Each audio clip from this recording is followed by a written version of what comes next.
Hello, hello, all of you wonderful, wonderful people. It is your boy, Rylionn, and joining me today, my friend, go ahead and introduce yourself to all these wonderful people here watching us.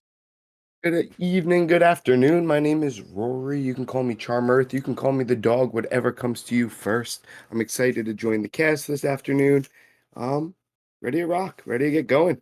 Absolutely. It is the semifinals here today for the nameless organization. We have for us the two teams playing XG Lightning on red side and Star Surge Eclipse on blue side. There's been a lot of really good action over the past couple of days. I've not seen it, but I've heard a lot of great things, and I'm expecting great games here tonight. Absolutely. Now, the players and just the meta itself, are you expecting to see a few certain kind of champions banned and picked? Like, what would you be focusing towards right now if you're either side going into the semifinals match?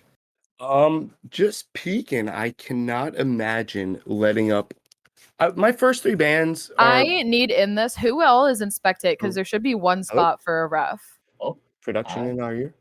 yeah, I'm not entirely sure, but what kind of draft would you be like leaning towards here for either side? XG Lightning or Star Surge, or just like your own personal preference? What would you like to see in today's game? Yeah, I would love to see XG Lightning on the Wukong. I would love to see them. I would love to see Star Surge on the Aurelian Soul. I'm pretty sure their team name is a nod to that. Uh, I've Looking through heard. OP.GG's, the win percentages on Star Surge Eclipse are are healthy looking. A lot of green numbers. And Gotcha. so just in terms of bans, there's a lot of conversations. I would get rid of Fade's Echo. I Okay, would get rid of absolutely. Major Muscles Karma. There's some champions that are sitting at 3-1 picks in their rank games, and obviously put them on their second champ. That's just my mindset. What about you? I mean, definitely, the Echo has got to go. I just personally don't like Echo as a champion. He is just one of those snowbally ones that right as soon as he gets a kill, he just takes over the game from there. But Graves is also another one of those big champy, snowbally champs as well. So you only get 5 bans, so there's really way too many focuses to like really pick from. It's just got to be what you do with your picks is really the ultimate goal here. Obviously, in every single game, it's always going to be different. You can pick the same 5 champions 10 games in a row and have 10 different games entirely. But I do see a lot of, Alawi in the top side as well. You don't really see her that often in terms of solo duo, or at least I don't. But it is a really important pick here. It looks like here, for Katana or Yeah, Katana. I'm sorry. actually, I think Or no, I'm sorry. That's surprise. sports. That's sports. Yeah, I mean, I think you're banning out the Zeri, you're banning out the Mao. Obviously, Mao covering the two different roles. Um, Schuler, who's playing support? Is Schuler playing? Oh, improvised is in. All right. Yes. Yeah, so Impro- that kind of changes a couple conversations up, but I think we're still banning out the Zeri. Um, Hollywood Zeri is some crazy numbers. 86 games with the next champ sitting at 42. Sivers 42 games. How do you like the Zeri up? Talk to me. I mean, being an ADC main, Zeri is definitely not one of my favorite ones to go against, but she is controllable. She, especially when you're playing champions like Ashe that have the internal slow, it kind of like not counters her, but definitely slows her down a little bit. One of my least favorite ADCs to go up against is Nyla. I don't really know how comfortable they are on the Nyla pick, but she is an automatic ban from me because her and Samira both, it just really varies. Sometimes I'm feeling the Samira ban, sometimes I'm feeling the Nyla ban, but Zeri, she is controllable. If you get enough CC, you get a lot of lockdown. J4. There's a lot of tanks as well. Even though she is good super late game, she is definitely a late game kind of like reliance.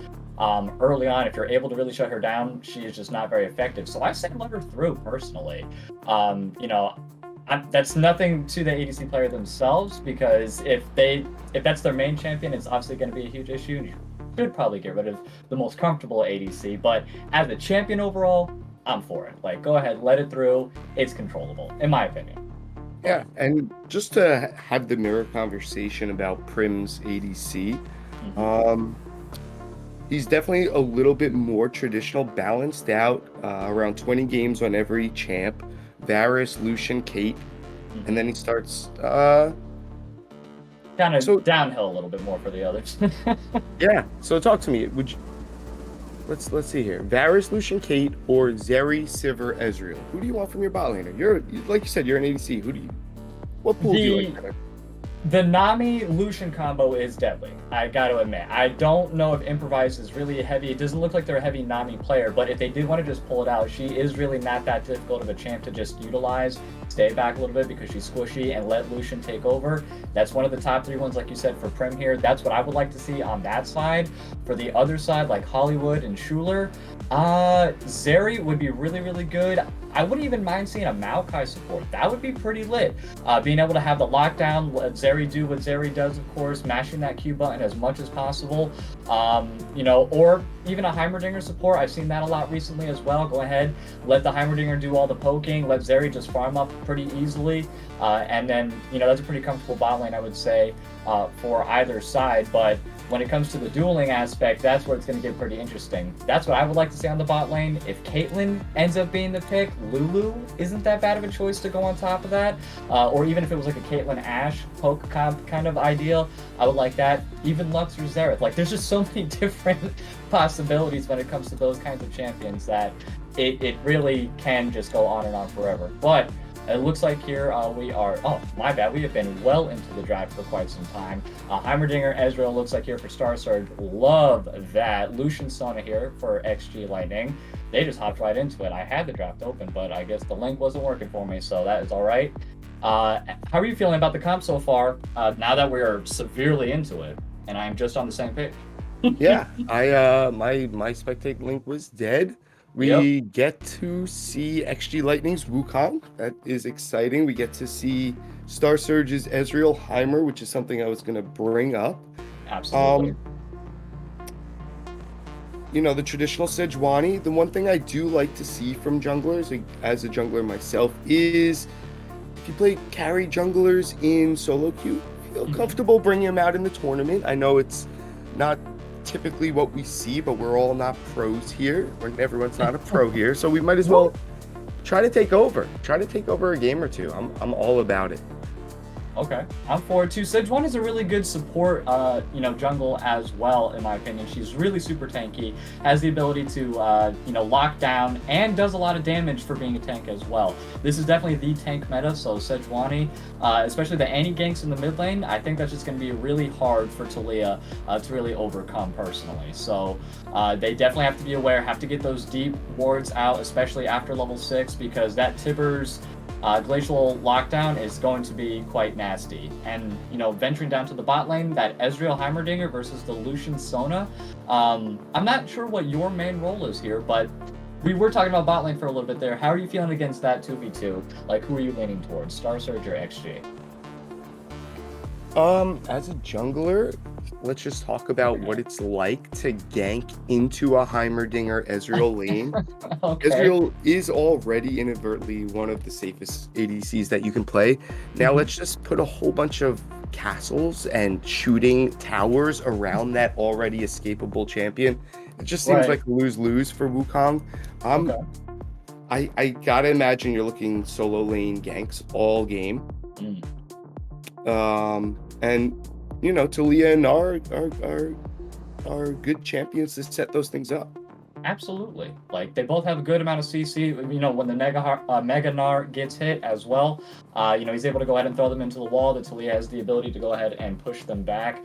Wukong, with that little bit of invisibility and the clone aspect, really, those early ganks are going to be primitive. I think a lot more impactful than Sejuani, unless you just have that lockdown Annie, with the stun up, or with the Heimerdinger having the grenade as well, if they do venture towards bot lane. Olaf has the slows, so I can see them going ahead and running down the Gnar in the top side, but he's just able to jump away. So where would you want to focus out of the two solo lanes, the top or the mid lane, being the jungle for either side?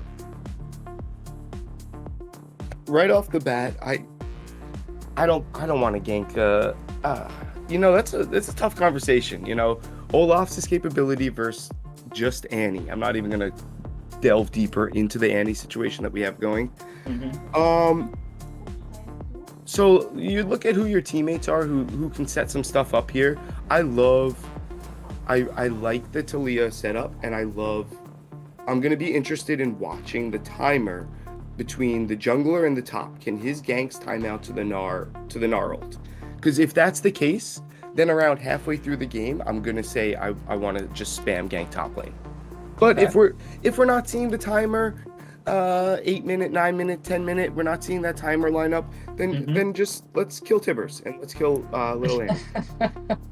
Okay, understandable. I like getting into the minds of the junglers only because I hate that role so much and I never venture there ever. So I'm only on the bot lane. I like my ADC, I like my support roles here. But this is going to be interesting. Now, the ultimate question is, there can only be one winner every single game, just based off the comp. Who are you leaning towards for game number 1, SSE or XGL? Game 1, both teams are feeling each other out. We tend to see a safer situation. If Okay. there's an invade and XG Lightning snags a kill, I'm going with XG Lightning. But if both teams fan out and avoid any avoid of invade, Star Surge Eclipse, comp all day. Okay. All right. I like that. I do like the SSE late game aspect and the XGL early game. So once again, like you said, if they're able to go ahead and get those early kills, get those snowbally champions rolling, the Wukong getting a couple assists or even a kill or two in those early games, very, very imperative there.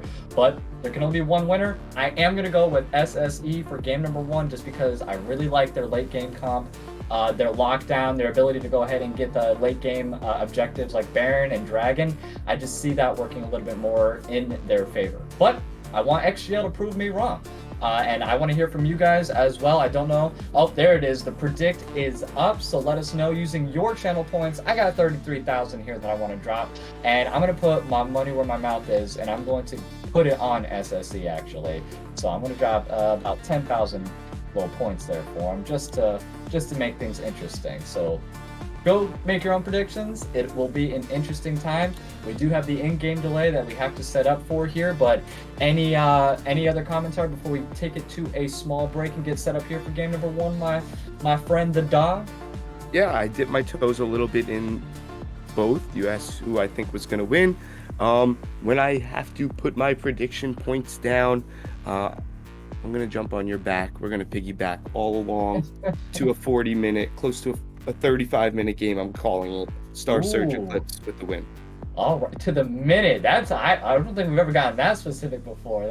So he's saying 35, 40-minute game, SSE. Okay, interesting. Well, this is going to be pretty exciting. We are going to cut it to a short break here. Do not go anywhere. Semifinals, game number 1, SSE versus XGL. Your boy Rylionn and the dog. We'll be right back. Slam it.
right. Hello, hello, all of you wonderful, wonderful people. It is your boy, Rylionn and the dog. This is going to be the semifinals. Game number 1, SSE versus XGL. SSE's on blue side, XGL on red side. And we didn't even break down the players here. The dog, who is on blue side here for us on SSE? For SSE, we are looking at Sports in the top lane. We have Fade. Hello? Yep, one quick Yep. moment. Sorry about that. Cartana might be getting a huge invade here. Yep, from the entirety of SSE. boy. And they do have to burn their flash. They did start with the hop, so they were able to get to safety. And sorry about that. Didn't mean to interrupt you there, the dog. But go ahead, break it down. Who's on SSE one more time on blue side? Yeah, we have right back into it. Sports in the top lane, Fade in the jungle.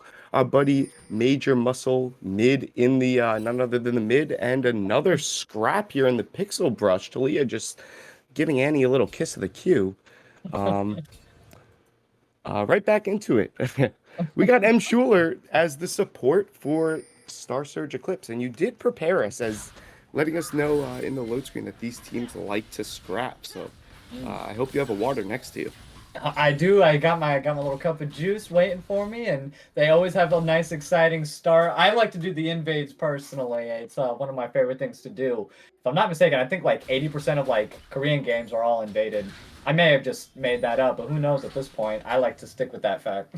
Yeah, I think if you use 83%, it convinces anybody that hears that number. I think that's a known fact there. I was interested in seeing starts for junglers just right off the bat. I like the Raptor start, but we got leashes from both sides. Wu on top, Sejuani on bot, looking to two camp and cross over for Sejuani, which might mean we can look gank.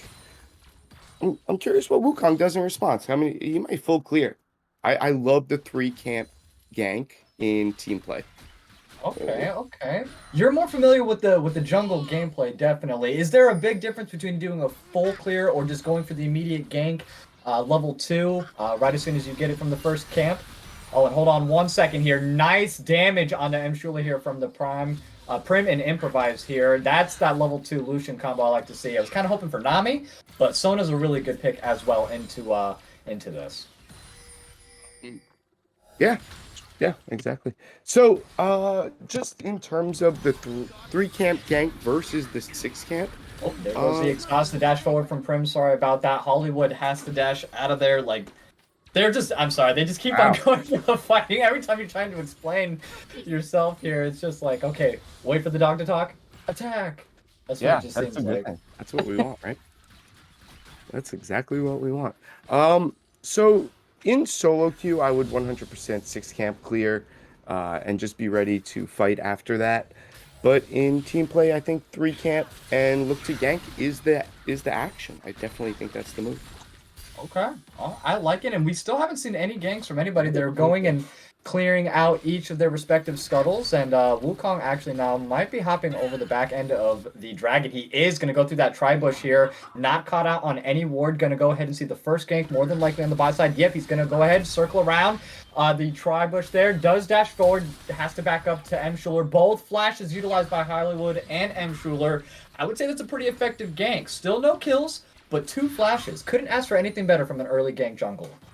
Exactly. And one of the things we focused on is, can Wukong utilize the early game to get his team ahead? Because that's really what Lucian needs. Lucian is not a late game ADC, as you know, and he wants to get the ball rolling. So this push in bot lane is going to be tremendous for them.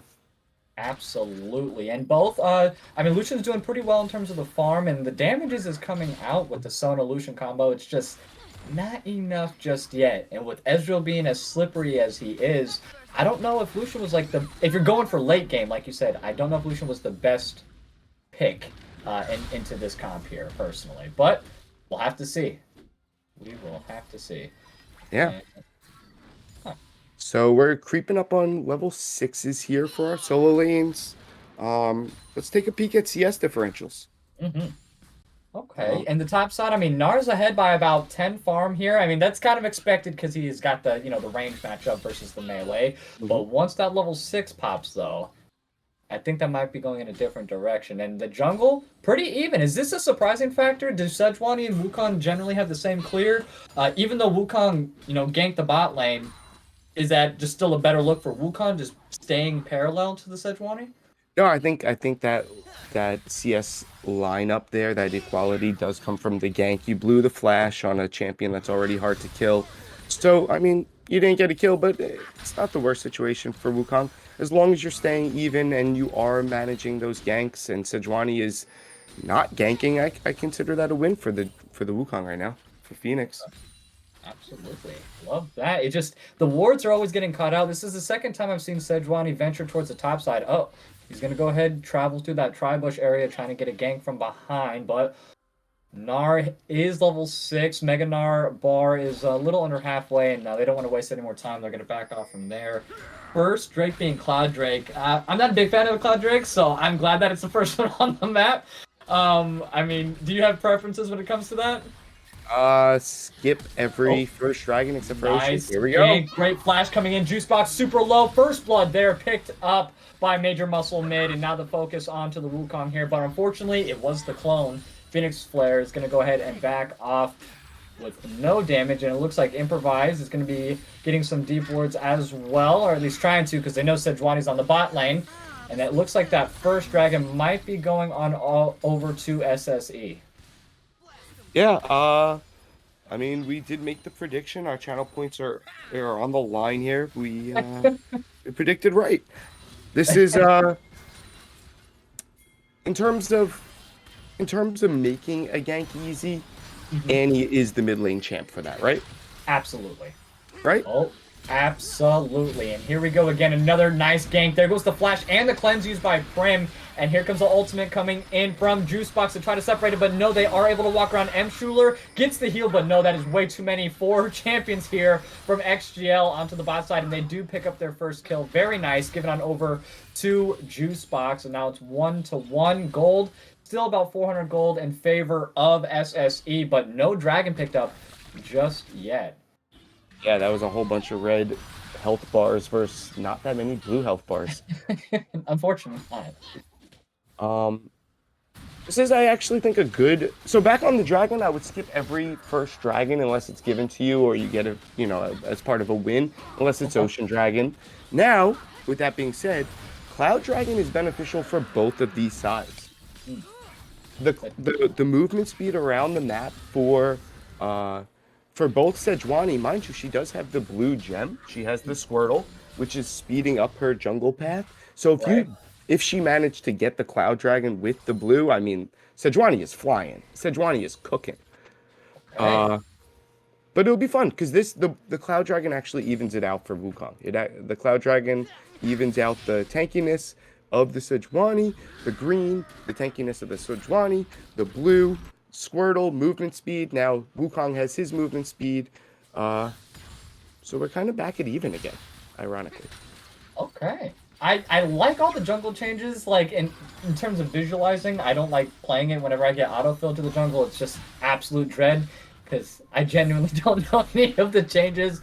The green, the red, the blue, I mean, they all seem pretty interesting, and all these little tidbits, it's fun learning, being on the casting end as well, just being able to see everything here, and you mentioning everything as well. It's like, okay, this makes a lot more sense now. So I like the fact that Wukong is able to even up in terms of the tankiness, with the items, and Fade ganking for a third time here into the top side. Very nice with that dash away. Oh, hold on 1 second. There goes the Glacial Tomb. Great follow-up with the ult. Sports picks up the kill. Love that. Love that. Yeah, that was great. And then just goes ahead, drops the rift, and then walks out of lane. Job completed here. Couldn't ask for a better gank from Fade. That was very smooth. Yeah, so I do want to point out one of the things that everybody could do as a team is, honestly, don't use Sejuani ult to start a fight. Use things to start the fight. Oh, here we go.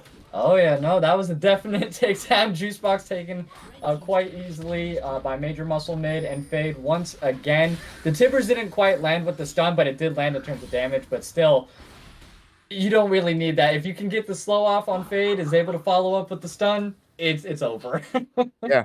So that's it. It's if you can use the Sejuani ult second, that is the ceiling factor. So many people try to use the Sejuani ult first. If you can manage, you and your buddies can manage to use something to set up the Sejuani ult, you'll be a whole lot happier in the end. It's a simple little thing. Oh, Great here we go. goal Prim. used by Prim into the bot side here. Fade once again is just making their way downtown to the bot lane.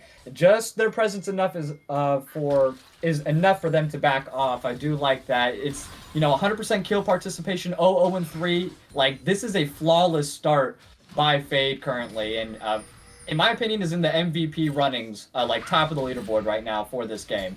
Doing an absolutely phenomenal job, doing a great job in farming, great job in ganks. Like, could not ask for anything better. Yeah, I think our predictions are right. The big problem was picking 35 minutes. We might be done here in about another 15, roughly. Well, I mean, if they continue to snowball at the rate that they're going, then I might have to agree with you. Sports making his way to the bot lane. That's interesting. Okay, so we have a little bit of a lane swapping going on. Andy went to top. Ezreal's now in the mid lane. So they're kind of just venturing, moving their strengths around the map. Fade just doing what Fade does, farming it up, and then being effective elsewhere. Now, if you are red side currently, what do you do? How do you calm down? How do you come back? First step, settling in. And by settling in, I mean hang out in the shadow of your towers. We need to find CS. We need to find time. We need to find anything but fights. We need to find anything but fights. And that's really it. Like, if we can find a pick, excellent. But I don't think that's something that is easy for XGL because, your pick is going on to a Sejuani who doesn't die easy. Your pick is going on to an Annie who can ult and run away. Your pick is going on to an Ezreal who can disappear. Nobody wants to gank Heimerdinger turrets. So True. this is... it's so easy to say, oh, let's just play slow and look for a pick. I don't think looking for a pick is the action. I think it's really play slow. You give up Dragon, you give up second Herald, and you use the timer that it takes for the team to take those things to just catch up. You go into the other team's jungle, you use those the camps as XP and as gold.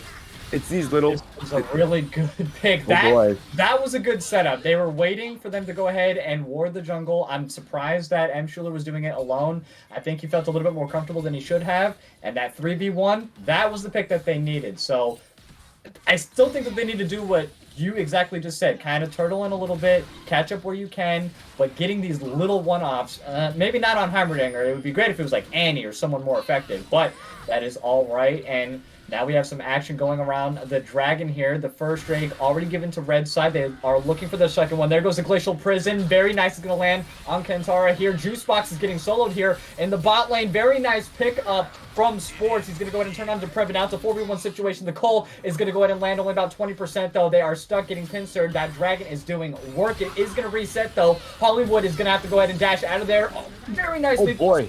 Gets the kill off onto Improvise. It's going to be 2 down now. It's Narbar. a 4 situation. Yeah, not looking good for Red. A double kill picked up by Major Muscle mid. The fourth person down overall, given on over to blue side, extending their lead to 7-2 and their first Dragon of the game. The Hextech Drake, that was really back and forth for a minute there. They did a great job.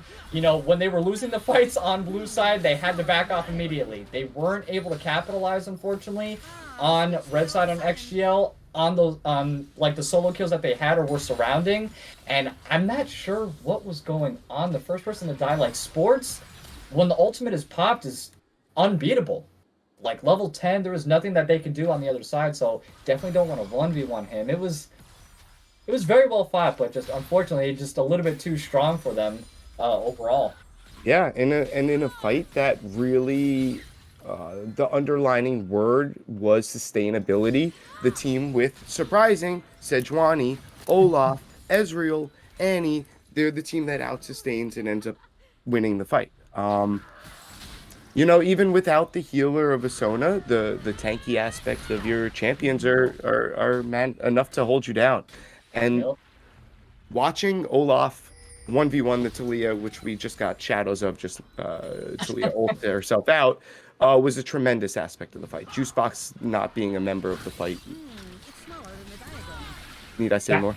No, that was like you're absolutely correct. And Improvise trying to go ahead and solo here. Great ultimate to go ahead and stop them in his tracks. And oh, not gonna hit the ultimate from Hollywood there. But hey, he's gonna get it back in just a couple seconds anyways after landing a few Qs on this wave here. And the rest of his team coming up, they did capture that second Rift Herald. They're probably gonna utilize it here in the mid lane just to go ahead and pop.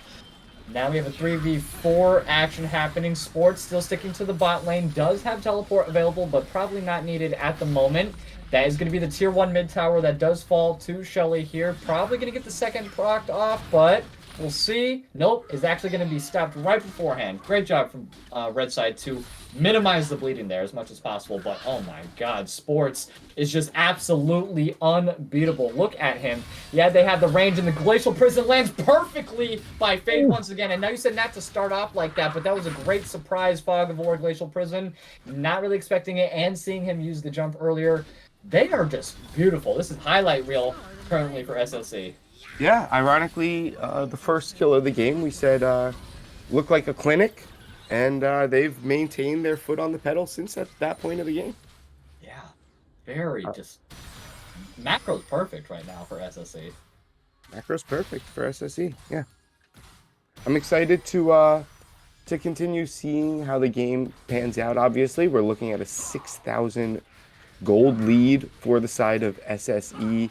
All you League of Legends lovers out there, think about what you could buy from the shop for 6,000 gold and then go 1v1 somebody. Absolutely. If we look at the gold differences too in the lanes, I mean, it's just ginormous. We have 8,500 to 4,700 in the top side, 63 to 47, 62 to 55. ADC is just the only one. Prim is actually ahead, 5,900 to 5,000. And then support, once again, Heimerdinger 4,500 to 3,000. So not a very good look overall gold-wise. As you just mentioned, 6,000, almost 7,000 gold difference here between the two teams coming up to the 17-minute mark. So now, Rylionn, let me point out the biggest issue moving forward here. Mm-hmm. It's our buddy, the little Pokemon, Gnar in the top lane. We're in the shadows of a one-item Andy. My man needs to finish the pieces to the Triforce here before the next big fight, because Olaf, as you've been pointing out for the last 17 minutes, is running through people. We need to finish this item on Gnar. We need to be able to have the Gnar bar all the way up. Sona, not as close to finishing her first item, but it's this slowdown, it's this pacing of the game that XGL is going to need then to finish their items. Yeah. Uh-oh, hold on, we have a 2v1, but I don't think that Sports is going to be the one that's calling the ambulance. He's going to go and use the ulti to get out of there, but hold on, now it's 5v1, and this might be a little bit too much for him to handle, and a big shutdown given on over to Phoenix Flare. That was a lot of resources used, but I think very, very much needed to go ahead and shut him down. They might be able to pick up their first tower here on the top side. Annie is going to go ahead and get stuck at her tier 1 tower. They are just surrounding her. There goes the Tibbers early. Doesn't hit anybody, unfortunately. The flash comes through, and a shutdown given now on over to Prim. So a nice 2 for 0, and they get the gold off from the tier 1 tower as well. They're just giving up this third Drake, which is technically the second Drake here for SSE, but that was a good move, I think, for XGL. That's all that they could do at the moment. Yeah, they understand their win con is going to be this Lucian. They're trying to dump over as much gold. I didn't see, did Lucian get the first shutdown as well? No, sadly, it went on over to Phoenix. Okay, that's also good, though. Wukong and Lucian are going to be the carries for these fights when push comes to shove, so I'm happy with that. Gnar finished his item. Sona, close finished support item. Yeah, this game is actually getting really good. They'd have the ability to come back. They just gotta, like you said, they are just not built for the team fightings right now. We saw the 3v1 action really good, the 5v1 action really good. If they can continue to work as a team and get picks off on the major players first, kind of hinder them from expanding just a little bit further, because Olaf has 2 completed items right now. Like, that is huge. And there's not really a whole lot that you can do unless you have all 3 people 3 or more people on him. And actually, they're just going to go ahead and start Baron right now. 20 minutes in, just populated. They don't have Annie. They don't have Ezreal. They're just making... Oh, no. Let's see if they can actually do it. They are going to start it, but no, they are going to back off. XGL kind of sniffed it out. Maybe the lack of people on the map kind of had an inkling. You know, Sejuani's not besides tanking the Nash, and if you tank, here we go. Hollywood is trying to stay alive, manages to do that. But if you're tanking the Nash, you're actually doing, I believe it's close to 80% less damage to the Nash. So outside of Sejuani being there to tank, she's not doing too much. So maybe like you stay on the map in that situation if you are trying to sneak it, and you do send Ezreal, who all, you know, they don't have a great comp to sneak a Baron Nashor at 20 minutes on the dot. No, definitely not. They're ahead, but they're not like that far ahead, and it's just a champion difference. Yeah, I think if maybe with the Lucian and the Olaf there, that is enough. With some Heimerdinger traps, you can sneak it, but with the recipe they had sitting there, I like the idea, but it wasn't, I don't know. Maybe you start drawing XGL over there. Ooh, they're thinking about Nash. They're doing it now because Improvise just uses ulti to stop the Annie from coming in. Annie still has Tivers. He's working on getting the stun back up. Okay, just came back up. They're going to go ahead and get off the Baron one more time here. I don't know why they started it. I don't like this. This is your team. We saw a 6,000 gold lead. We're at a 3,000 gold lead, and now you're opening up an opportunity to coin flip a Nash with the Chemtech map, so they could jump over the wall simply. Oof, yeah, this is gonna get interesting. XGL is not out of it entirely, not yet, anyways. And Prim has got some serious damage. Has the Navari Quick Blades, has the Gale Force. We saw he was doing some work earlier to M. Schuler and to Hollywood. Almost got him with the Cole, but yeah, it's just gonna take a little bit more of this turtle strat that you were mentioning earlier before they can actually do some serious team fighting. And they're just a hop, skip, and a jump away. They might be starting the Baron. No, they're just clearing the vision off. This is the team that melts a Nash. Lucian, Wukong, Gnar. Okay. This is the squad that melts a Nash. And Prim is a scary man. I would not want to be targeted by this Lucian at this point in the game. Not at all. Third item, though, what should Lucian be dedicating more towards right now? Because with Annie being up there, I mean, I would try to go for probably a Maw, just to stop some of the magic damage between the Heimer and the Annie, but what would you be leaning towards? Not opposed to that thought process. You get the shield aspect, and for a comp that does so much of explosive damage, Annie ult, Sejuani passive, all of a sudden Olaf axe hits you, the shield all of a sudden can save your life. I think the Maw is a good angle. If you want the damage, maybe you do go IE, maybe you do go Doms actually here. Try to chop away at some of the front line. Absolutely. What do you think, Mr. ADC? What do you think's better? Oh, I mean, it's that Heimerdinger because he has the Rylionn, you know, and he's going to probably be building a Luden's Echo next. Oh, the Glacial Prison, that's the reason why you don't do that. That's what you were saying earlier. You don't start off with the ultimate because if you miss, it's over from there. Fade going for that gamble, but nothing paying off, and now the Dragon's going to be up in just 30 seconds, and a big ultimate is not available for the team fight for blue side, so this is going to be pretty big. They could just give it up. It's only the second Dragon if red team does end up getting it, or this could put them on soul point for SSE, so they have a lot to gain and not really a whole lot to lose giving this one up.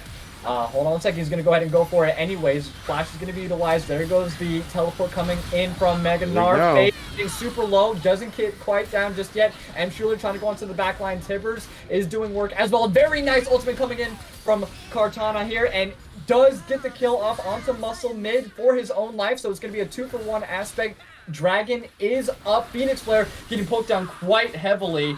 Nice pushback from Juicebox, though, to get him off his friend. He said, not today. We have a Dragon to get, but can they do it? Great damage on the M. Schuler. The flash forward. Oh, barely misses with the Q. Hollywood getting some serious damage off on the Prim until the backline here. They're doing their own. The Colon gets off. Juicebox gets the kill. 2 for 2. The resets are coming back. Improvise is going to be coming back in about 5 seconds here. They could get it. They're very low on Dragon. They are just going to end up backing off, and it looks like it might be evening out 2-2. Damn, the dog. They are coming back, and they're coming back with style, too. Yeah, the patience on the side of XGL while they're fighting is tremendous. I am watching Lucian clear minions as his team is almost dying around him. And I'm wondering, what is he do? He's waiting for the angle because Ezreal jumps in. He jumps forward onto the other team. Really incredible patience. For a team that is acclimated for winning early, to watch Lucian Wukong play for late is really, here we go, right onto the Nash. Right onto it, but like you were mentioning earlier, they don't have that much damage. Everyone is kind of far away. Another teleport's going to be used. The Talia ult is trying to block them off. Nash is down to about 2k health, and red team steals it! Wukong with a big Baron steal. That was incredible. Does end up getting taken out. 2 members down off the red side. They need to leave and keep the Baron at least. And hold on 1 second. They might be able to make it out. Juice box. Improvises taking sports. Major muscle mid. That is okay. Our ult is coming. And hold on 1 second. The shields, the heals, but it's not enough. Juice box getting some serious damage off onto Facade. Hollywood poking from the mid lane as well. But they do manage to walk away. That was a great steal from XGL. That is what they needed right there to stop the bleeding entirely. And this actually puts them in a really good position. Great job from XGL. Yeah, we're playing League of Legends. That's what I like to say. We're at about a 2k gold lead. Bounties are back up on the side of SSE. Last time we saw bounties, XGL came at them like hungry dogs. The game came right into the hand of XGL. I would keep an eye out for that again. Ooh. I would keep an eye out for these bounties going into the hands of the carries again. Absolutely. I mean, you said it earlier as well. Wukong and Lucian both getting those. I thought it was not going to be as impactful with Wukong getting it, but him being able to finish that Divine Sunderer, and now that he has the Black Cleaver as well, he does do some serious damage. And Heimerdinger, Annie, Ezreal, not safe. Not safe at all. Yeah, and Phoenix Flare looks like a dangerous man on this Wukong. It was something we noted during pick ban. It's something that I would not have let up. I prefer putting somebody on, if they're my opponent, put them on the meta as opposed to their comfort. Ah, okay. I like that. Putting them on something that's just like known to be good at the moment and not your forte. It could be your forte if you play that champion, but you know, if you know that he's playing 40 games of Wukong and 10 on everything else. Yeah, it's probably best to give that champion up, you know? Yeah. Like, my man goes to sleep thinking about combos for Wukong. And I know personally, because that's all I do for Graves. I fall asleep thinking about his combos. It's scary. It's not healthy, but I love it.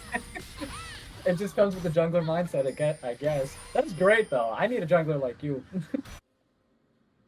Yeah, so we're moving along, coming up on my 35-minute call.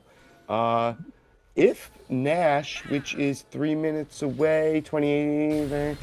You know what? If we get a big 5-on-5 fight at Baron Nashor, we might get the game ending exactly at 35 minutes. Beautiful clone to stop the Glacial Prison from going in. Turns around with the ultimate of his own sports. Is going to go ahead and try to help Phoenix Flare. Getting taken down a little bit. Dashes to safety of the rest of his team. Very nice. Now we have that 5v5 that you were talking about here. Dragon's still not up for another minute and a half, so we might have a pre-dragon fight. And then just the free dragon going on over to whomever. That'll put them on sole point here, so both teams definitely want to be fully available and ready for this. But look at top side, though. Look at all those minions crashing into that tier 3 tower. They did a great job being able to push with that Baron as much as possible across the map. They did some good work in mid and top, so... So we got sports with teleport, so most likely going to be shoving as the dragon spawns with the teleport option for his team. I do want to say something. Back on this Sejuani ulting out of nowhere, with a team like Lucian, Talia, Gnar, Wukong, all with built-in things to back up, when you see Sejuani coming, what are you going to do? Whether she's ulting or not. I'm dashing. I'm getting out of there. Exactly. You can't lead with the Sejuani ult because everybody's designed to run away already. Or maybe we're looking at some form of minor slow to set it up, and I guarantee you that will be the game-winning fight. That's a good point. Oh, Being boy. patient, baiting out those dashes. But that's a testament to Phoenix Fire's clone to eat the ult earlier. Yeah. That was a great reaction time. I did like that. That Glacial Prison got eaten up immediately, and then she dashed into the clone thinking, oh my god, I got him. Because that was like barely last moment, too.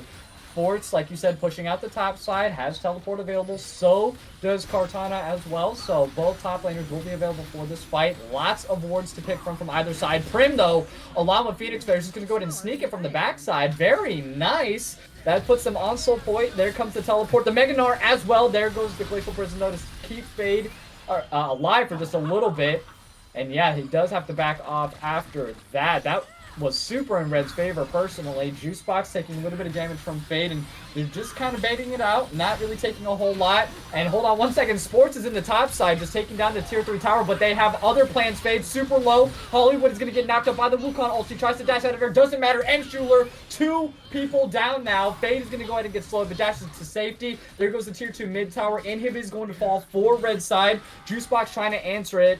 Not going to be able to really keep him off of it, so that inhib is going to fall. But they do have an inhib in their own sights as well, but not before they get the anti-kill. Hold on one second. Give me that booty. And there goes the tier 3 tower to fall right afterwards. Hold on one second. Tibbers and the tower doing a little bit more damage than they thought would happen, but nah. They have that extra wave there to go ahead. No inhib, unfortunately. Juicebox stepping up a little bit too close here. Boards with the burn, and yes, he does get it. Great move from Juicebox. I didn't think he had the damages. I guess he doesn't have that much magic resist. And hold on one second. Fade stepping up into a 3v1. I'm not sure why he did that. Sona with the great ultimate to lock him down, and that is going to be 3 people off the map. Yeah, and I do feel like this is going to be the end of the game as well. This is going to be a free Baron. Give it on over to XGL. They have the power. They have the burst. They're going to take this quite quickly. And this might be the final push that they need to end the game after resetting from Baron. The dog. Was this the turnaround that you thought was going to happen? Not at all. And it's, I mean, I think you look back and you wonder where it started. And I really, really think it was Star Surge's choice to try and coin flip this Nash for about 5-6-ish minutes in the middle of the game. I mean, why are you not pushing your lead into the jungle? Just the idea of coin flipping when you're super far ahead seems like a dangerous idea to me. Absolutely. And here we are. And here we are. I mean, I know I was leaning towards Fade for MVP for you know, the beginning part of this match, but Phoenix Flare with that Baron steal really just changed the tone of the whole entire match. That Baron really put them in a good spot to push, to keep them at bay, to build them up. I know there was a lot more behind that. You know, Prim doing some serious damage as well. 2-2-5, 248 farm. Like, they could not do anything better from behind. And hold on one second. Fade, nice Glacial Prison onto the backline here. Improvise, throws ultimate in the wrong direction. Phoenix Flare getting quite low in Sports. Actually goes ahead and takes him down. That's going to be a 50-second death timer. The teleport coming in from Juicebox. Not entirely sure what he was thinking, but that's going to be 2 kills down. Lots of damage now gone for the side of Red. And hold on, this is the turnaround. Wow. Once again, back in the other direction, now in favor of SSE. The Baron is going to go ahead and power them up to stop the advancement just a little bit, but is it going to be enough time for the 2 other members of XGL to come back? Let us see. They have an open inhib on top side, but no minions to go ahead and push into anything. Fade and the rest of his crew is trying to push into that tier 3 mid tower, and they're doing a great job of keeping them at bay. And it looks like they're just going to go ahead and give up on that surge and back off from there. I think that was a good idea to back off. They saw the Gnar ult flipping, and, you know, they got the lead. Brought it back. Takes it back in their hand. I mean, not the lead, but, you know, we got a little bit of control back here now. Yeah, absolutely. Dragon's up in a minute. I mean, this is going to be the potential soul for Red side or soul point if Blue team does decide to pick it up. I mean, oh, goodness gracious. I didn't think that it would be this back at 35 minutes. You called it, man. In my game notes, I starred the jungle matchup. Here we go. Once again, I'm so sorry. Sona with the ultimate, but hold on one second. Kartana is going to go ahead and get a nice ulti off on the Fade to pull him back. The Glacial Prison doesn't land just yet. The heals and the shields coming in on the Kartana keeps him alive. And oh, Juicebox gets the kill on the Sports. Sports is out of it. M. Schuler trying to help his friend, but no. Not enough time, and they don't want the Dragon. They have the Baron. They are looking to end this. 3 members down here for the side of SSE, and this is, I think, the last push of the game. They have Baron up for just a little bit longer. Push to win. This Push isn't to this win. isn't solo queue. This is team play. You Oh, push to win. Let's get it. Great teleport as well onto the minion that was taking both tower aggro there. And yeah, that's going to be one tower down, the second Nexus tower, and the ace. And that is all she wrote. Game number 1. XGL are the victors at 35 minutes. What a crazy call out that was. You said it literally on the dot, my friend. That was insane. Great game. That was only the first one too in this best of 3 series. Yeah, The that was a man. I going into the game in my notes, I starred Wukong and I starred Sejuani. This jungle matchup I understood was gonna, as a jungler myself, I'm not trying to be biased here. I knew was gonna be a big focal point for both teams. Sejuani does one thing for a group of people. Wukong does a different thing for a group of people. So it was, with that being said, it's, and the same can be said for ADC. You know this, Absolutely. Ezreal and Lucian. So it really was who's going to play their game better. Here's the irony: the early game team pulled the game out later and won. I know. Makes So no sense. yeah, so oh man, going into game 2, we got a good game. We got good players, good team. I think the one biggest thing to note going into game 2, XGL has a team of plats. Okay. That's true. And although they had early game champs, they understood how to sustain to late game over Right. the gold players. And that little bit of understanding, I think, might play into the rest of this 3-game set. That is very true. And we're going to get a little bit more into it. We're going to take a small break while we get set up here for game number 2 in the semifinals. This was an absolute banger. Game number 1 here, the dog. This is going to be crazy. I got to get more water, do a little bit of stretch break. Everyone get up, do your thing. The dog and your boy Rylionn here. We'll be right back in just a little bit. Do not go anywhere. Love.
Hello, hello, all of you wonderful, wonderful people. It is your boy, Rylionn and the dog, and we are going to bring you all the action here for game number 2 in this semifinals between XG Lightning and Star Surge Eclipse.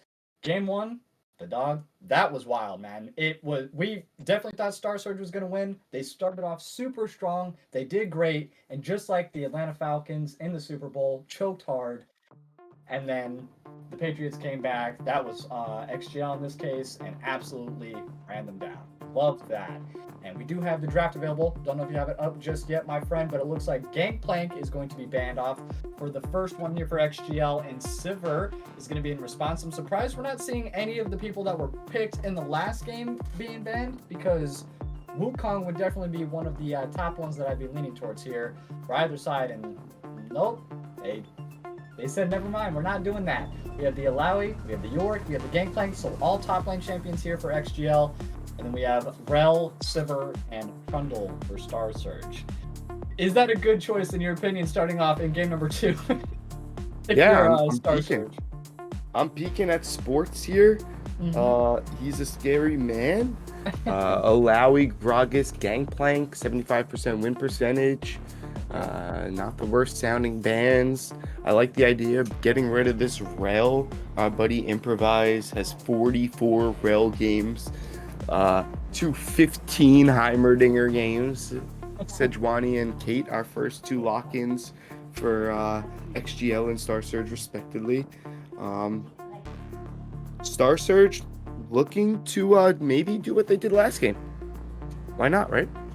If it ain't broke, don't fix it. I am all about that. So, these picks I definitely expect to see. Hopefully in the bot lane we have not Lucian, the Ezreal pick, because I do think that they did really well on Ezreal last game. I know they ended up not being the victors here, and they took the really important Sejuani pick away from XGL. That was a big setup for last game, especially in the early parts of the game. That was exactly what XGL needed. But I don't know, Star Surge, if they're able to lock it down like XGL did in the beginning parts, then Star Surge could definitely take it in. And that's going to end the series entirely. They have to win this game to go ahead and get to game 3, or else we're waiting for the other side, and then we're hopping straight into the finals game after this. And it looks like we're swapping junglers. So Wukong being picked up by XGL, Sejuani being picked up by Star Surge. No, we're staying on the same side. Oh, wait, no, you're right. Yeah, but different. I do want to point out one of the most oppressive bot lanes out there right now. And we're going back to support instead of the double ADC thing with the Caitlyn Karma. Talk on that a little bit. What can that duo do?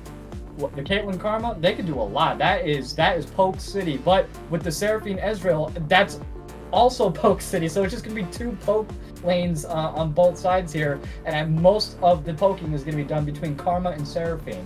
Caitlyn and Ezreal pretty much going to be focusing on the farm. Unless Karma's able to get a root down, then Caitlyn can follow up with traps afterwards. But it's just, I'm going to go with between these 2. Oh, God. I prefer Caitlyn personally as an ADC, but Ezreal just does something every single time that I verse him. He just has all this hidden power for no good reason. Plus, if you know how to land these combos, and we did see that Ezreal was pretty effective last game, all the fighting is going to be on bot lane. The direct-to-camera is going to be focused there the entirety of the game. I'm putting money on it.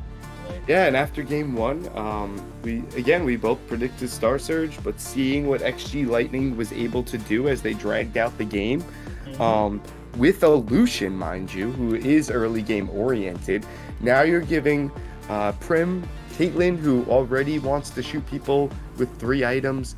XG Lightning might make this game quick. This is a scary comp they're building over here. And also, Star Surge locks in the Annie. What do we see in response? Our own Tibbers. Yep. Sylas. That is always a great mid pick, in my opinion. Sylas is probably one of the most effective competitive play champion picks, being able to grab any ultimate you want. Okay, you can take the Sejuani away from me. Don't worry. We'll get Sejuani's ultimate. You're going to go ahead and pick the Tibbers ult? Don't worry. We're going to get a Tibbers ult.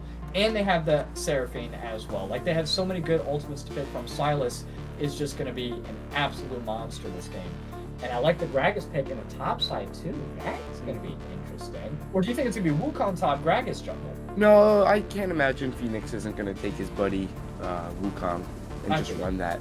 Kartanar, looking into his OP, does play a little bit of Gragas. Now, I wonder, here you go, you ready? I wonder if XG Lightning had the Gragas idea in their head as a counter pick to our buddy Sports, who plays a chunky amount of Gragas. And yes, I use that word on purpose. That is true. I don't know, but there can only be one winner here.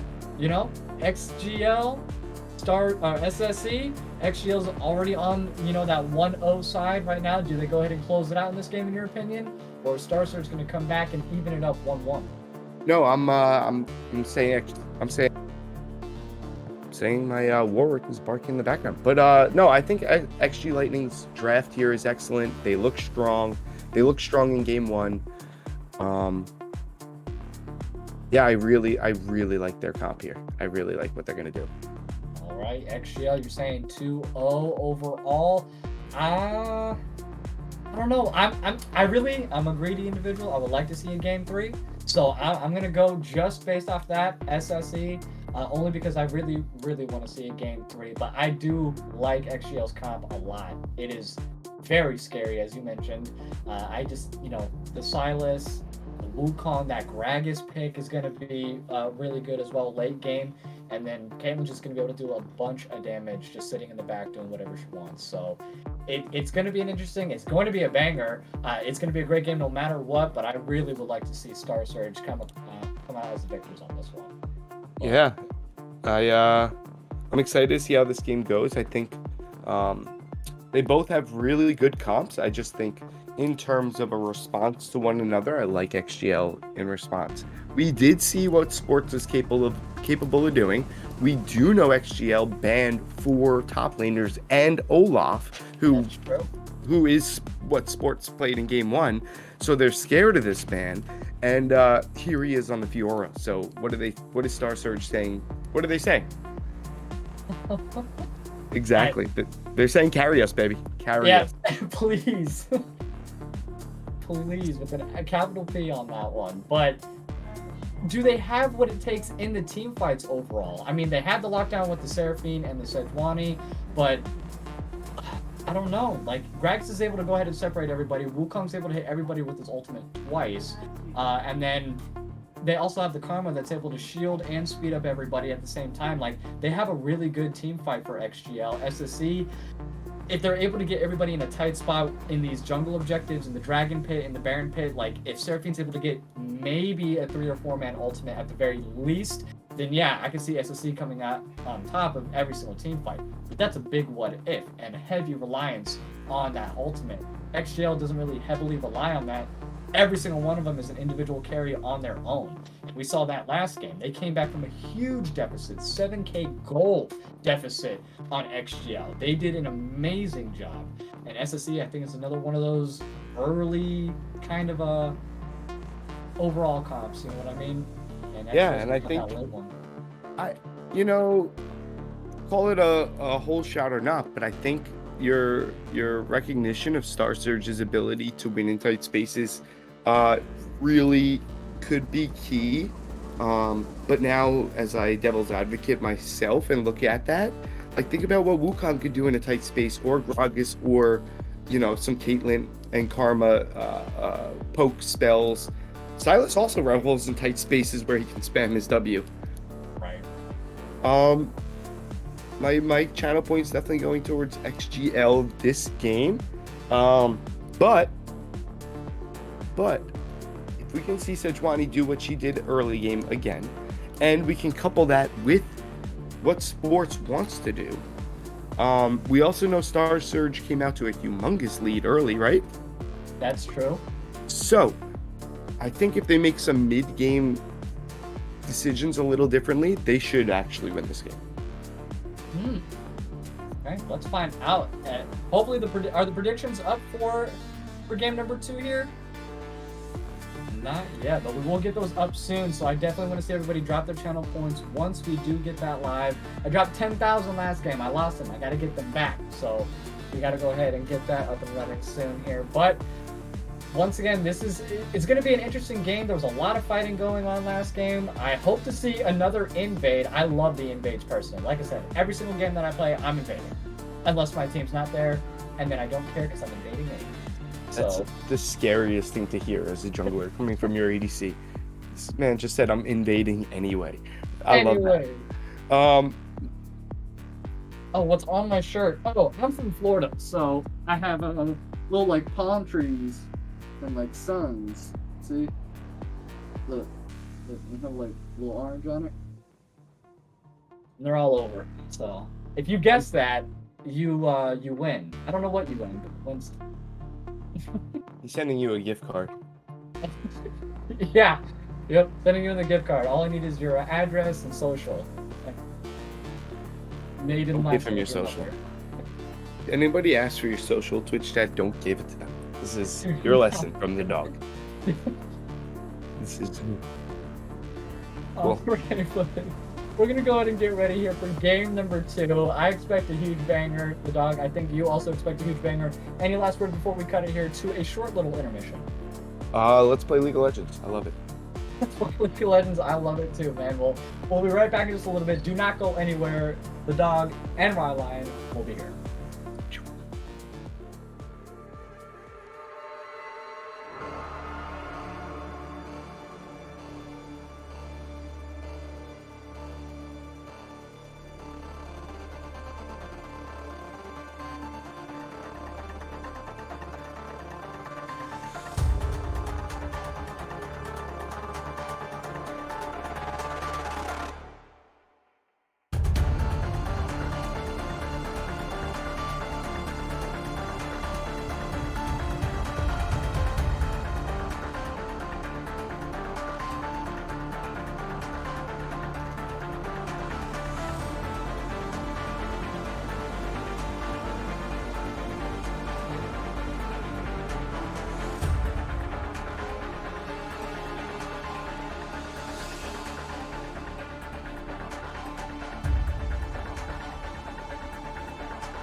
Right, welcome back, all of you wonderful, wonderful people. It is your boy, the dog, and Rylionn here. Game number 2, we have swap sides. XGL is on blue side, SSE is on red side, and it looks like we might have a lot more action. Starting off right as soon as we did from last game, both sides just getting that deep vision in, and hold on one second. Now we have the engage. There goes the flash from Major Muscle mid. Fade getting taken down to about half health. Another flash being used. We have flashes all over the place. Major Muscle mid is probably going to fall. And yes, first blood picked up by Gartana. They said we lost last game, or we won last game. We're not losing this game. We're going to be 2-0 from here. Sports is going to go ahead and dash forward. Not sure what into. Prim is there doing some serious damage, and 3 flashes used on the side of SSE. That was crazy.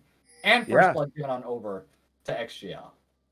Wow, that's what have you been stressing since we've met each other? I love early invades. We got league for you.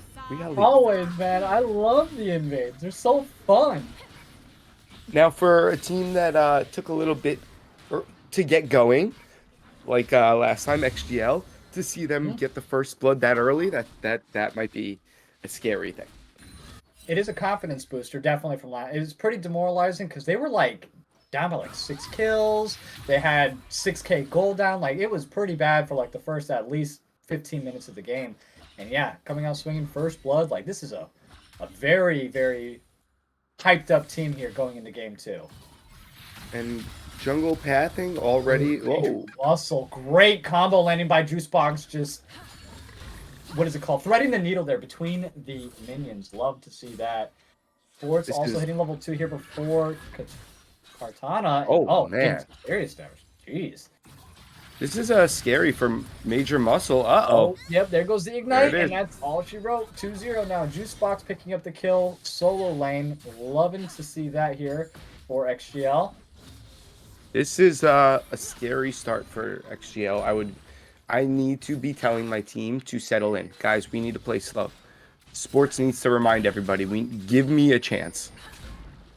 Yeah, give them an inch, they'll take a mile, it seems. Yeah, and nothing wrong on the side of Major Muscle, but when you do get invaded and killed like that, you're already playing on your heels. That's a dangerous second death. Now you're down an exponential amount. I would play just a teensy bit safer if I give up that first blood. But, we got a long game. Yeah, we're only 3 minutes in, 2 kills. Hopefully we're not going to see 1 kill a minute. Not at least till, like, way later on. But, I wouldn't mind. It would depend. And, here we go. Hollywood's going to go ahead and dash in. Prim does take a good amount of damage, but going from full health to half health isn't too bad. Improvise trying to follow up, but not able to really land anything too effective here. The gank coming in from Fade on the sedge line. We saw that was pretty effective last game. There goes the dash forward. Does get the slow, but no follow-up from the bot lane there. And nice. A root is going to go ahead and land onto Prim. But yeah, it's just like I said, that poking aspect, just both bot laners going to keep on doing that. It's what they're built for. That's what they're going to keep on doing. And everywhere else, seeing it being a little bit slower. I mean, Juicebox kind of has other ideas in the mid lane. He is hardcore pushing his lead onto Annie right now. Yeah, and looking right back at this, oh my word, Prim. Yeah, it's getting taken down quite low. There goes the nice the flash play from Schuler. Takes 1 tower shot though, and that might have been a mistake. Almost gets killed here. Prim tries to hit him with the Q, but no, not quite close enough to land it. Credit to Schuler. I like the look. I like the idea. You know where the problem lied? Where? Didn't ignite. Ooh. You're right. Did not ignite. Oh, that is unfortunate. Is Mr. ADC. How painful is that? When you use your heal maybe to heal your support and you realize your support didn't pop there some to kill? Yeah. Oh no, a great game coming in from Phoenix right here. Juicebox also following up just as well. The flash, the E is going to land as well. Oh. There we go. Phoenix Flare does get the kill off onto M. Schuler there, picking up 3-0 now. for XGL. Yeah, credit to Hollywood managing to survive. That was a tremendous aspect. We know Ezreal is the late game carry. The amount of games, the sheer amount of games Hollywood has on Ezreal is staggering. He knows how to pilot this champ. I guarantee you he knows how to carry late. So the fact that he survives there when his team needs to get to late game is tremendous. I'm gonna keep my side eye on Hollywood carrying late. Right. And yeah, Hollywood might be the key here. And sports obviously goes in a little bit, wants some sauce from Gragas, doesn't find anything really. Okay. Sports was very dominant last game. I mean, very dominant last game. It's a little bit interesting to see them play a little bit more passively than they did on the Olaf. Here we go. Fiora is able to do a whole lot. You know, once level 6 is here, and it looks like our first fight is going to be happening around the dragon. Nice root's going to land onto M. Shula here. Only level 4, though. Phoenix Flare, and there comes Prim to go ahead and take the kill. And yep, that is all she wrote. 4-0 now here for XGL. Sports and Kartana both have teleport. Or no, I'm sorry. Sports doesn't have teleport available. Kartana does. But it's not level 14, so I apologize. I sometimes forget that Unleashed Teleport is a thing. It's been like a whole year and I'm still not used to it. It's okay. It's bot lane stuff. I can't fathom leaving Phoenix Wukong anymore. This man is all over the map, impacting every angle. I know you're scared of Sports' top lane capabilities, but I think, and correct me if I'm wrong, but I think we might have room in those first 3 bans for this Wukong. Yeah. Like I said, I mean, I know the top lane is really good. They showed up last game. They were phenomenal on Olaf, but Wukong, like, come on. He's just wide open. They should have taken advantage. Maybe they just don't respect it enough. Maybe they think it's just something that's manageable. Maybe, but it doesn't look like very You know what? Maybe it is manageable, but when Sejuani is not doing like the greatest job matching it 1-to-1 right now, I actually do think that Sejuani taking green, knowing Wukong took green last time, is a little bit. Just here's what we're looking at: green gem or Bulbasaur, as we call it, is tank. Okay. Blue gem or Squirtle is movement speed through brushes, not overall, just through brushes. Okay. Okay. And red is extra damage, obviously.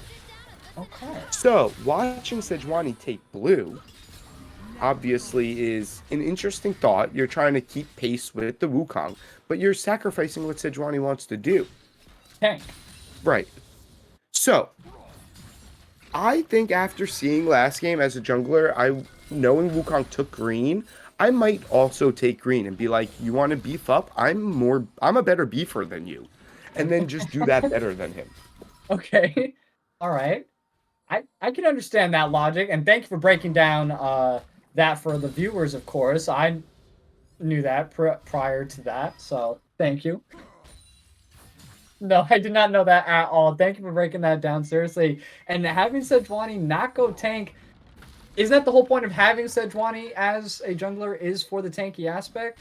Like the movement speed in the bushes, I mean, that's going to help with the ganks only through river, though.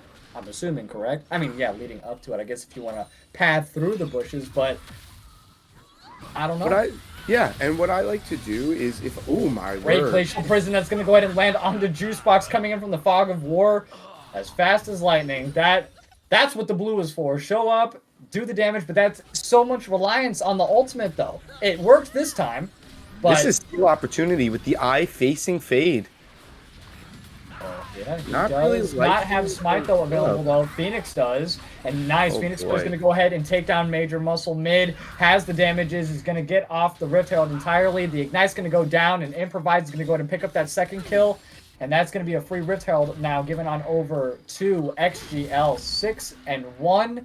They are on the scoreboard, and they are not slowing down anytime soon. That was a tough situation on the side of Star Surge. I really like what they were thinking there. We got the kill. Let's translate this and try to turn the rift. I think they knew they were there.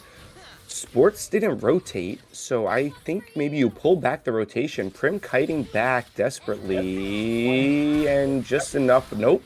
Oh, press the attack, and then, yep, the true shot barrage for the kiss of death. Yeah, Seraphine combo was really close to not connecting on top of Prim. That last minion was able to extend it. As you know, the Seraphine spells extend by touching more and more things because she's a singer and she touches people's hearts with her songs. So she wants to extend her spells and Right. kill Prim successfully there. Yes, indeed. Silas Eight. also, I'm surprised hasn't been doing a whole lot of roaming on the map just yet. I mean, just, I guess, trying to push the lead that he had in the very beginning, but doing pretty well in farm. Major muscle mid is, comparatively. I know 1-3 is not the best position to be in, but it could be worse. It definitely could be worse. Um, let's quickly talk about Juicebox Silas ult option choices here. Okay. Can you imagine a better selection of champions to pick your ult from? Absolutely not. Like, Absolutely not. this Tibbers, is incredible. Sedge ult, Seraphine ult when you're AP, that's a win-win. You know, sometimes you're a little upset doing the AD translation. Ezreal ult is even tasty. Here we go. Yep. Shelly gonna work here. Tier 1 tower about to fall. And they're just gonna have to get this up. And hold on 1 second. Phoenix. Oh, with the delayed R. That's a little bit bad. Oh. And there goes the Seraphine ulti and the heals again. Great job from Juicebox. He's actually gonna get out of that gank. That 2v1 was incredible. Oh, the Gragas ulti doesn't land the explosive cask. Unfortunately, to throw forts into the tower. Great sidestep there. There's just so many things happening everywhere at once. Tier 1 bot lane does fall. Phoenix trying to do a little bit of invading here, trying to get that Grump away from Fade, and does manage to successfully pick it up. Moving on over to the Dragon, it is going to be a Cloud Drake for the second one, so I'm hoping for an Infernal Soul. Yeah, and in the fray, Juicebox taking the Seraphine ult was definitely the piece that kept him alive as opposed to the Tibbers. Absolutely. Having the charm to pull those two enemies under turret is 7 head, 8 head, or 9 head, or something in that region. True. Very true.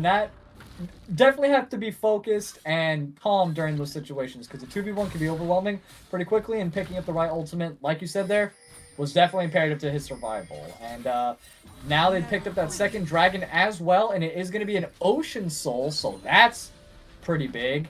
That's definitely going to be important for all aspects, but blue side, I think, is going to be benefiting from it a little bit more.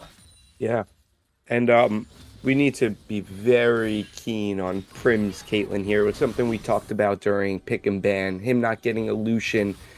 It took him a little bit to get started. Now that I think about it, he was on Lucian. You want those early kills. He didn't really get that kind of stuff, so it kind of took them a little bit to get going. Now he has Caitlyn. You don't really need that early jump. He's already up 30 CS. This Prim is going to be our MVP. I'm calling it now.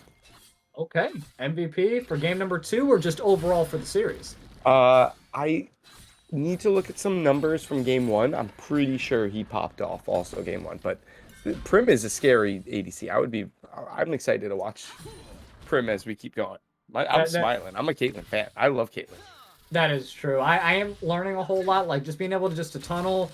I get tilted pretty easily because I'm silver, but like it's just really good to like see good ADCs effectively come back, and then of course when they have the lead like they have been, play from their lead, and it's good to see both aspects. Keep an eye on this Silas dancing. Oh yeah. And Prim is trying to bait it in. Nope. Okay. Do we have the timer on the Silas ult here holding Sejuani? Can we see it? Oh, here went it is. He just utilized it. Yeah, but it's still underneath tower. I think he just had to utilize it because he's going to fall off soon. Phoenix Flare going ahead, causing a little bit of disruption around the Raptors. But he is going to go ahead and walk out of there with almost all of his health. So pretty effective invade. We're actually seeing XGL set up Herald here with under a minute on the spawn. They're all over, moving up the ward line, and just kind of backing.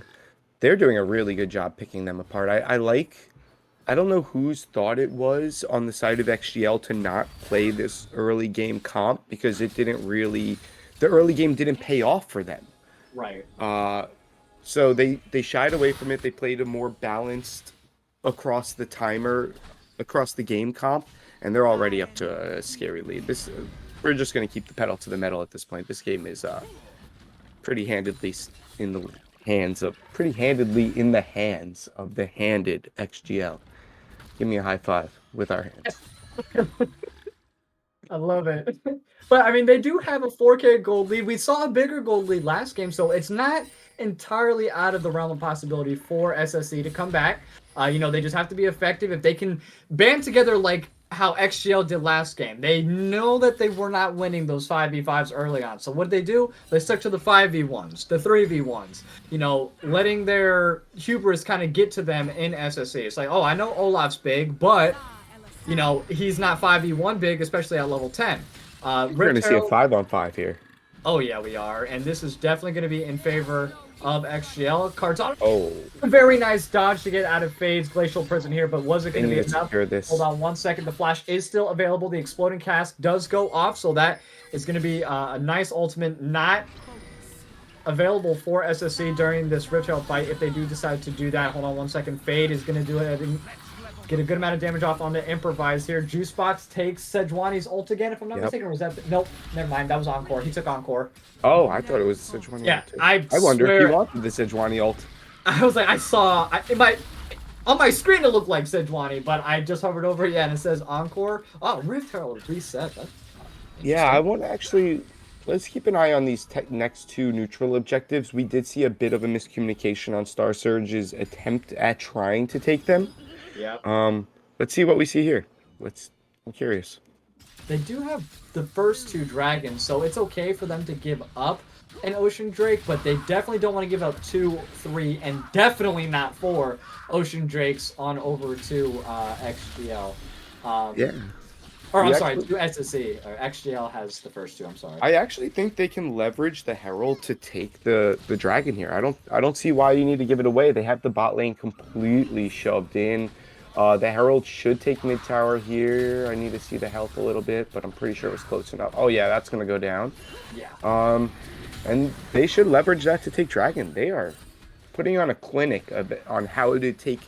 They're putting on a clinic on how to take level 1 invade and translate that to a level 2 lead, a level 3 lead, and here comes the beautiful off to the side, and there goes the Encore. Hollywood is going to go ahead and get taken down by Cartana, and this is an absolute bloodbath. Great Exploding Cast to take Fade back to the back line, and that's going to be 2 members down here for SSE. XGL is just going on a rampage, taking the momentum from last game and definitely carrying it into this. This is what you do with a lead.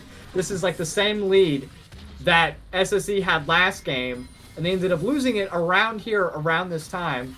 But I don't see that same story unfolding here. Game number 2 for XGL. Yeah, I'm guessing you see the 6,000 gold lead, 7,000 gold lead abouts now. Yeah, I don't think we're gonna toss that one away. Wukong soloing the dragon, that will put them on soul point. Yeah. What's the comeback condition here? I'm looking at we have some bounty gold. Oh wow, that was a great move here from Major Muscle mid, taking down Juicebox. That is exactly what they needed. Silas out of the way entirely, so they can't steal anyone's ultimate. They already did get the dragon though, unfortunately, but still, getting 1 pick is better than getting no picks. Yeah. Especially when you're losing every single objective. Yeah, no, you. Oh, Q. You One laugh, Q. There we go. Nice. I don't think the flash was necessary, but the Q was there. Not stunning Phoenix Flare just yet. Keep moving. Yeah. Sejuani here on rotation. Oh, why did? Oh. Yeah. Your jungle was in the shadow of you helping you. I think maybe you just keep moving a little bit closer. He must have been scared of the Wukong jumping on him. He knew the cooldowns were close. Yeah. I think maybe you just wasn't keep up running. just yet for Fade, or else he would have just thrown that into the fog of war there. But still, great moves, flashing forward, getting the kill off onto Improvise. At least it's something to walk away with. Now she has her Leandri's Torment. She's probably moving into... What item is that next? Is that a... Oh, I can't think of it. I know what it was. Udani? Yeah. That's Shadow Flame, I'm guessing, right? I believe so. Oh, Shadow Flame is actually an excellent choice here. Shadow Flame ripping apart shielded champs with the karma on the side of XGL, you know the shields are already built into what people are getting. I think it's a great move. I also think Shadow Flame pairs better with another burn item, I believe, is the key. So the fact that Major Muscle already has the Leandries makes that more effective. I mean, I play jungle and ADC myself, so I think that's a secret little key to Shadow Flame, I believe, is that if you pair it with extra burn, it's even stronger. So I do want to talk about something. We're at the 20-minute mark. I want to talk about goal differentials, and I want to talk about comeback keys on the side of Star Surge, because there's a lot of bounty gold on the map. Yes. Hold on, here we go. If Star Surge, ready, wins a team fight, they get Nash. Think about the gold swing that the bounties provide, that the Nash will provide, and even potentially with the Nash, you get a mid or a top turret, being that the Nash is on that side of the map. That is We need Star Surge to play tight and Fiora to be involved in a fight. That is the key. Oh boy. Yeah, and Fade getting picked off is not exactly what they need in order to go ahead and start or have that plan happen. But looks like he's getting out of there just fine. No, that's way too much damage. Fade does fall. Okay, so that kind of puts a hole in the plan there a little bit, because they just lost their jungler. So Baron is going to be free picking here for XGL. But their win condition, what they need to play around, is going to have to be Annie. She's the only one that can do the most amount of damage to these squishy targets. Prim, if they're able to get to the back line, they can go ahead and take them out, get that bounty. But Wukong is just so good at utilizing that clone. I don't know, it's going to be difficult overall. Are they trying to flip this, or are they trying to steal this? Because otherwise you need a flash from Kartana over the wall to go ahead and lock down Major Muscle mid here. Blue team locks down the Baron as well. Going to go ahead and pop the Tibbers and the Ignite. Does walk to safety though, both the top laner and the mid for both teams. And yeah, that's it. They get the Baron, they walk away, they reset, and they're just going to push down mid. Drags that up for another minute here. Major Muscle mid is getting picked off by Phoenix Flare. I mean, they should have known that they were around there somewhere, but yeah, we're kind of falling apart at the seams a little bit here. I think our biggest finger cross on the side of Star Surge is Sports comes out of hibernation and starts killing some people. That's our big hope here, because 0-0-0 though. They're not effective at all this game. They haven't been anywhere. That's what I'm saying. He's got to come out of hibernation. He's got to start doing Fiora things. We picked Fiora for a reason. We didn't put you on Ornn duty. We want you to start attacking. So, you know, the best place to pinpoint a fight where people will be. You know where people are going to be? Neutral objectives. You know where Fiora is on the bot side of the map, where this neutral objective is spawning. So this is going to be the fight. Can Sports put his thumb on it and make a difference as they collapse on him? It's a scary situation. Evercross goes down, the parry. Flash is going to go ahead and go off. Very nice. The director camera has a mind of its own here, so it looks like M. Schuler is going to be the flavor of the week. And wow! I don't know how that happened, but Sports made the greatest escape in all of League of Legends, and we missed it. Major Muscle Man's going to go ahead and take that Glacial Prison to the face. Does get caught out. Kartana is going to go ahead and follow up with a barrel. Does get the kill, unfortunately. The ultimate, very low onto the backline here. Juicebox hanging on by a thread. No, not going to be able to pick up the kill, unfortunately. Nice flash forward Prim with the E, but no, doesn't get the kill off on the Hollywood. Able to get out of there effectively, but still has the Baron, so they push down the tier 2 bot lane tower, along with picking up the Ocean Soul. And yeah, this is going to... Troublesome. This is going to be pretty troublesome. That's a good way of putting it here for SSE. XGL is just putting that final nail in the coffin, it looks like. Yeah, I think the biggest pitfall here for the side of Star Surge is all the bounty gold are on the 2 hardest to kill champions. We have it on Gragas. We have it on Gragas and we have it on Wukong. The big boy don't go down too easy, and Wukong, I don't even know which one to attack most of the time. Yeah, that's very true. And he's starting to build a Ma as well, so it's going to be even more difficult for Annie to get through that, because she doesn't have... she has 1 item. He's working on his 3rd item right now, so... Wonderful segue, because I think when in doubt, if you don't look at anything else, you know what you look at? Item differential, and it's a scary situation. Oh, Kartana. Yep. Oh, Oop, he doesn't perfect go down exploding easy. Big clap boy, don't pass. go down easy. That was insane. Fade as well with the Glacial Prison to go ahead and hold Phoenix Flare into place, but is it going to be enough? Phoenix Flare is going to go ahead and jump in. Psych, you got my clone. You think you got me? You've never hit me. And here we with go. the Fade. ocean. The Yeah, ocean yeah, stole. and the ocean. Oh, Yeah. Fade is just trying to do Kartana's what they back at can. full. Fades out. All right. At this point, XGL, if they're having any conversation outside of how do we end this, they're like they just need to end this game. You're in a tournament. You might want to take an extra little bit of rest before the finals. There's really no reason to play with your food. Let's just win this game. Yeah, It's Baron something- just ran out as well, Ooh, so they here we don't go. have that sieging capability. The ace in the hole just to get M. Schuler down a little bit more. Kartana doesn't have the exploding cask available just yet. Probably about 20 more seconds left on that cooldown. And they are barreling through, not giving up anything. Here goes the tier 3 top lane tower. Yep, finally going to go ahead and fall here. There goes the Encore. It's going to land on 3 people. Nice side belly bump coming in. Hollywood is going to get taken down. 2 members down here for the side of SSE, the exploding cast. Unfortunately, doesn't hit anybody. Sports, great stun to go ahead and stop them in their tracks. Does dance around their tower for just a little bit, but there goes the top inhib, and they are looking to end this. Here we go. The dash underneath the tower, way too much for them to handle. 4th member down, and they're going for the ace, and that is all she wrote. XGL are the victors. The second game semifinal goes over to them, and they are making their way on over to the finals. What a crazy game 1. A pretty overwhelming game 2 here for XGL. They just took it in stride. And with that, they will be making their way to the finals here in just a short little bit. Yeah, at about the point when we noticed the 6,000 gold differential is about the time XGL put their foot on the gas and never let off. No. Through 2 games, or the end of one and then that game. Yeah. They went right into the invade, right into the multi-kills. Looking at some post-game numbers here. Gragas damage, overwhelming. Great game by Kartana. Wow. One of the things I like to look at as a jungler is total damage to objectives.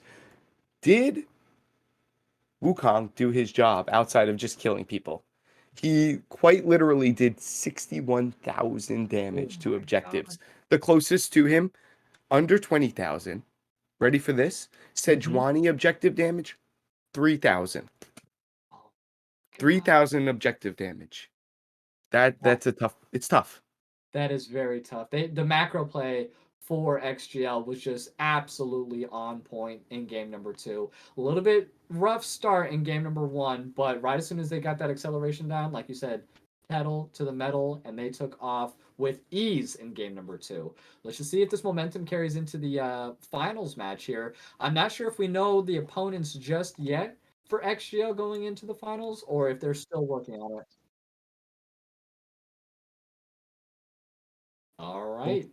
Nice update there. They are in a game 2 currently. We're seeing how that's going. Do we know?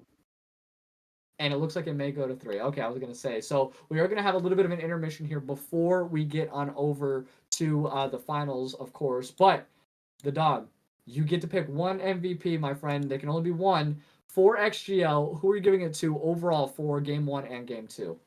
I'm gonna give you a 3-2-1. I'm gonna give you 3 of my choices, and you give me 2 back, and I'll tell you who I'll pick out of that. Okay? Bet. I love the Gragas. Okay. The Wukong through 2 games was unreal. Okay. And you know what? Pick between those two. Those two really blew my mind. The Gragas in game 2 and the Wukong across. You know what? I answered my own question. It's going to Phoenix across 2 games. You gave him his comfort. He showed you why you shouldn't give somebody their comfort in a tournament with not super high ELO people. And yeah, that's it. If you get the champion you play the most and you perform on that champion, there's no room for doing anything else. Does that make sense? I have to agree 1,000%. I'm giving it to Phoenix as well. 100%. My vote's going to Phoenix. and for good reason. 9-0-6. You don't get any better than that. 15 out of 19 kill participation? Are you joking me? Like, don't get me wrong, Cartana did phenomenal game number 2 on the Gragas. Absolutely phenomenal. Juicebox, really effective in both games as well. Pulling out the Silas, I think, was just the icing on the cake for this comp. It really put it in perspective there. Great solid bot lane as well, Prim and Improvise, going from game 1 to game 2. Once again, game 1 was just a little bit iffy, but Phoenix was on top of it the entirety of game 1 and game 2 here, and I think was like a major reason why that they won. Fade on the Sejuani, though, definitely my MVP for SSE. Definitely tried their best, did everything that they could in game number 1. Game number 2, though, because of Phoenix and that invade early on and just everyone utilizing their flashes and then taking advantage of it, it just took a little bit out of the sales there for game number 2 for SSE. But we are going to go ahead. We're going to cut it to a small, short intermission for a little while we get ready for the finals match here. The Dog, do you have any closing remarks or anything that we could say to the wonderful people here that joined us for this awesome semifinals? Be scared of Wukong. Be scared of Wukong. Very good advice. But do not go anywhere. We'll be back in just a short little bit. The Dog and your boy Rylionn, and here for Mythic Esports. Thank you.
All right, welcome back, all of you wonderful, wonderful people. It is your boy Rylionn here. The dog went out for an early intermission, and that is okay. He is able to do so. But we are going to be right back with the finals. The other match just got done, the other semifinals match. The victors ended up going to BG Bedwetters, and it is going to be Bedwetters versus XGL. I am absolutely looking forward to it. I just watched the ending actually of that game. It was a pretty banger back and forth, I'm not going to lie. And you guys were already front and center here for the XGL and SSE game. And I was very hyped up about that. So this is going to be a great final series between the two. I'm very much looking forward to it here. And we'll be back in just about 15 minutes. Do not go anywhere. The dog and myself, Rylionn, will be here getting all the action done for you guys. We'll be back.